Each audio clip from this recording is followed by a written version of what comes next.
Madam President,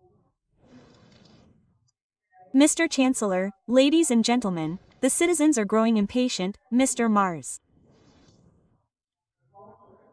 They are waiting for you to move beyond your complacency and left-wing green denial of reality. Not a word from you about the domestic Turkish political murder of Charlie Kirk, whose death has shocked not only the USA.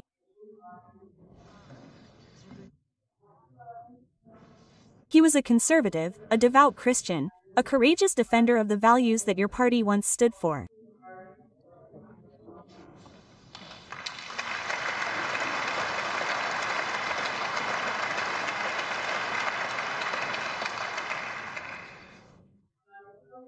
Charlie Kirk was a staunch advocate of free speech and open debate with everyone, especially with those who think differently. He wanted to convince people, not exclude them, and he had to die for it. Why you are silent on this is obvious. For them, radical left-wing parties are part of the so-called political center.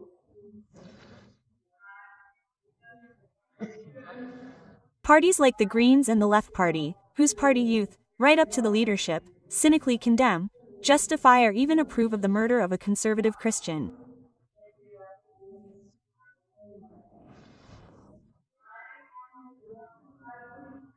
Some want to take up arms if they don't like the election results, shoot the rich or put them in a labor camp, or take a tougher stance, like Ms. Reikenk, whatever she means by that.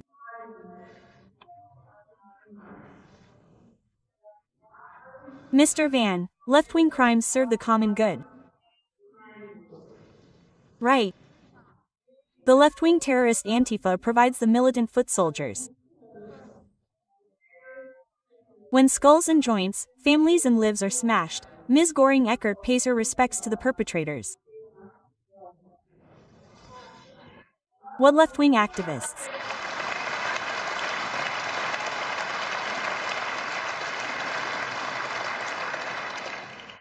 And left-wing activists in the guise of journalists have done in recent days.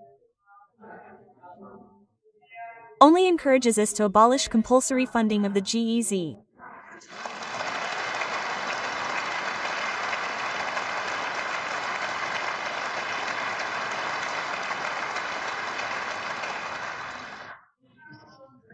No one should be forced to pay for inhumane malice and glorification of violence. But you, Mr. Mars, are begging for support for judicial elections and constitutional manipulation in this left-green camp. That probably also explains why you still haven't said anything about ending left-wing violence. Where is their clear condemnation of left-wing extremist arson attacks and acts of sabotage that damage vital infrastructure, paralyze important railway lines and cause power outages lasting several days? As recently happened in Berlin, when thousands of households were cut off from the power supply and small traders and insurance companies had to accept losses that threatened their livelihoods. To this day, they have not found a word of sympathy or responsibility for the murder of the young woman, who was pushed in front of a freight train in Friedland by rejected and repeatedly criminally offended Iraqi asylum seeker.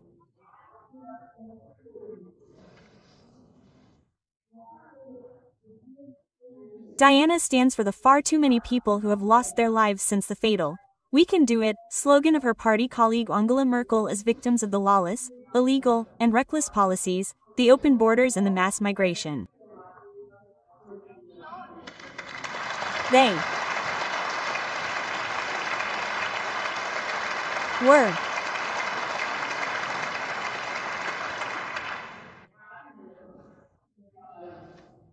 attacked, mugged, raped and killed by people who should never have come to our country, by illegal migrants who should have been deported from the country long ago.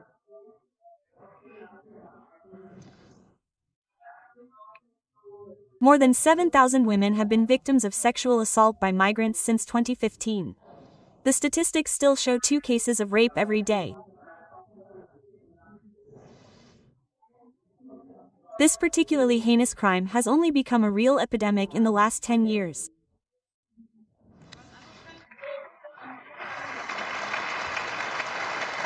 Dozens of mass attacks every day, all too often with fatal consequences.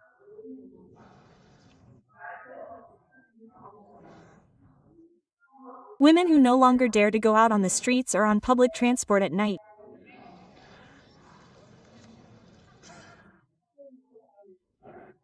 Goas in schools in which the last remaining local children are mercilessly harassed and bullied. The politically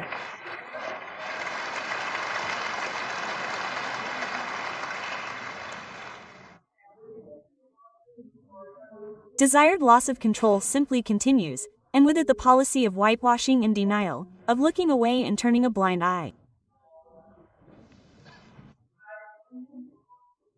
It is simply not enough to order random border checks with great fanfare and stage rejections, which do not affect 98% of illegal asylum migrants at all.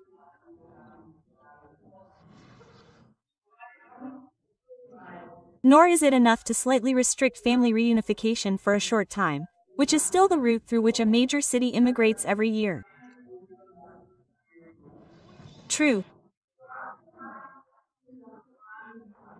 Sporadic deportation flights to Afghanistan with a few dozen people, murderers and rapists with cash payments do not impress anyone, even if at the same time their foreign minister is flying in large Afghan families with promises of admission from their green predecessor.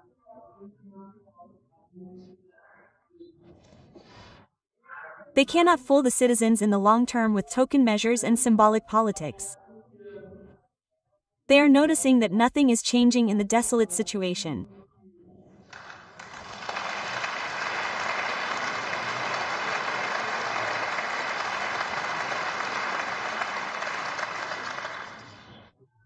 A real turnaround in migration requires an overall concept meeting. Please. As follows. I do not need a supervised one here. Yes, it is about the apology. I would like to clarify something briefly. I do not need a supervised chair here, no matter which party, no matter which. You have the floor, Dr. Weidel. A real turnaround in migration requires an overall concept, as follows. Close borders completely and without gaps. Reject illegal immigrants, those entering without valid papers and those not entitled to asylum without exception. Stop family reunification, naturalization after 10 years at the earliest, check for irregularities in residence permits. A naturalization. Now, systematic and unconditional deportation of criminal offenders and foreign nationals without a residence permit. Linking social benefits to minimum payment periods.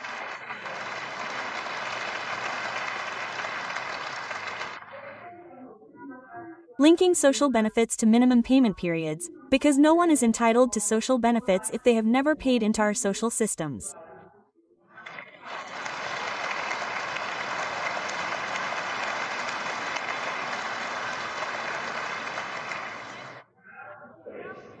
That is why asylum seekers and refugees are entitled to a social welfare benefit in kind and definitely no citizens' income for Ukrainian citizens.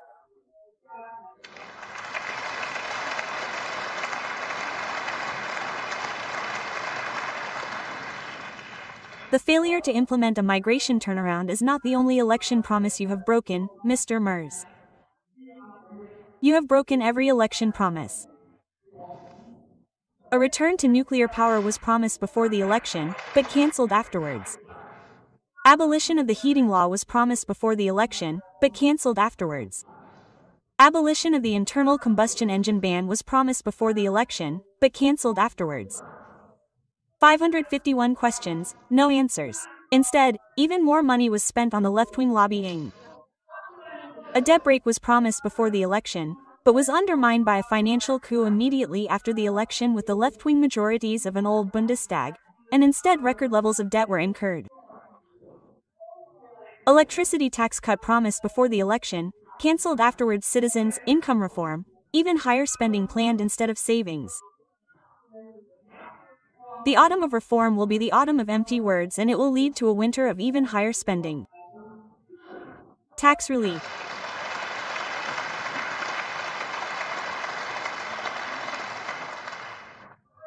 Tax relief promised before the election, cancelled afterwards. On the contrary, the burden on citizens and companies will increase due to the increase in Social Security contributions. The next CDU fall is heralded in inheritance tax. In their insatiable greed for tax money, the SPD, the Greens and the left are planning a new raid on the entrepreneurial middle class and on the hard-earned and saved private assets of the middle class. And the CDU has already half collapsed again. The result of the refusal to reform and the CDU's series of fallacies is a cobbled together, irresponsible budget without measure or purpose, which does not solve a single problem but instead exacerbates the crisis.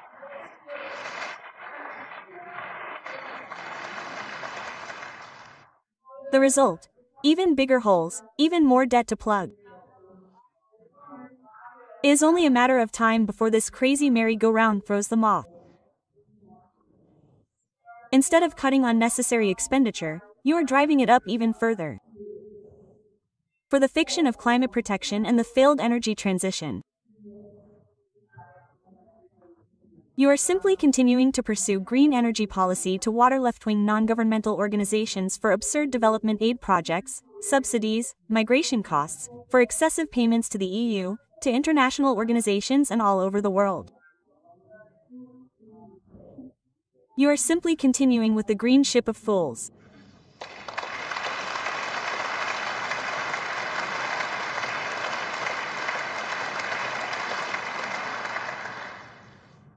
This will drive the manufacturing industry out of the country all the more reliably.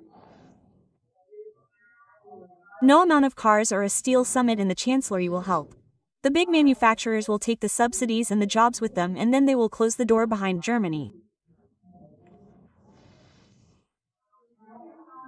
In the face of impending disaster and the collapse of your trust levels among the citizens, you are taking refuge in the pose of a global politician and warlord who is moving ghost armies around in the sandbox and giving away billions to countries that he does not even own.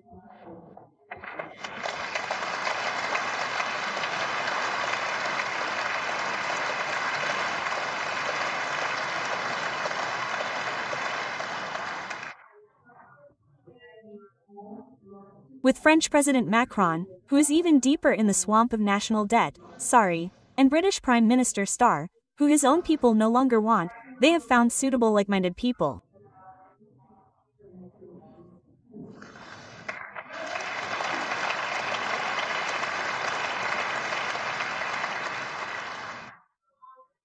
Their coalition of the willing is a coalition of losers, who are stoking a powder keg with their backs to the wall. They are sabotaging US President Donald Trump's efforts to quickly end the war in Ukraine. They are encouraging people to laugh, that is quite obvious. They are encouraging Ukrainian ruler Zelensky to resist a painful but swift end to the hundreds of thousands of deaths. And they are conjuring up the propaganda of an imminent Russian attack in order to have a pretext for their debt and spending orgies.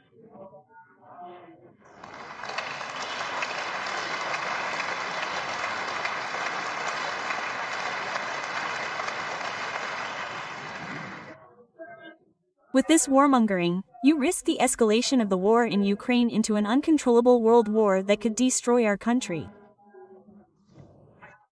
Your defense minister, Mr. Pistorius from the SPD, is particularly ingloriously distinguished in this game of charade.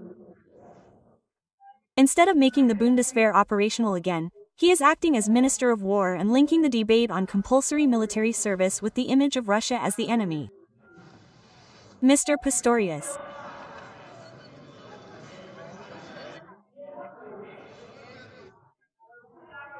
Compulsory military service is there solely to ensure the army's ability to defend its country, without which a country will not be taken seriously in terms of foreign policy.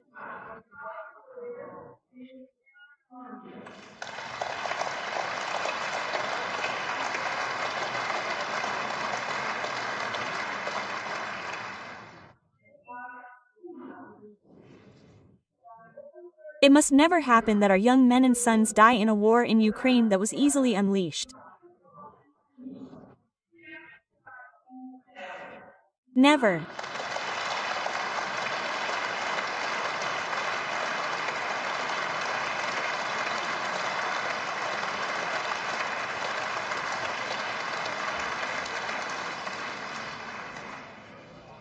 Leave this path of yours.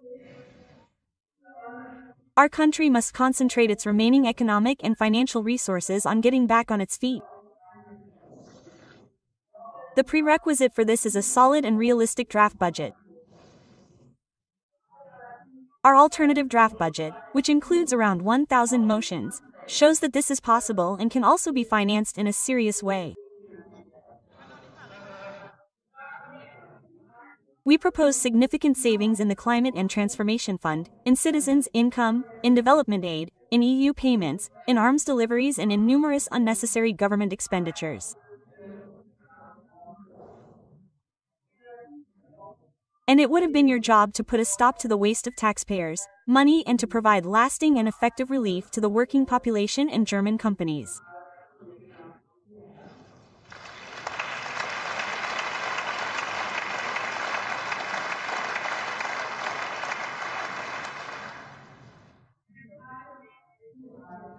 We as the AfD are ready to tackle what the SPD is clearly neither willing nor able to do. I thank you.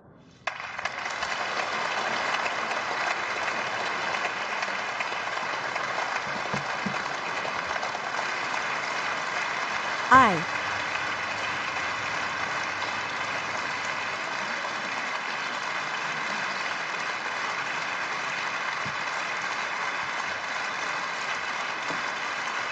have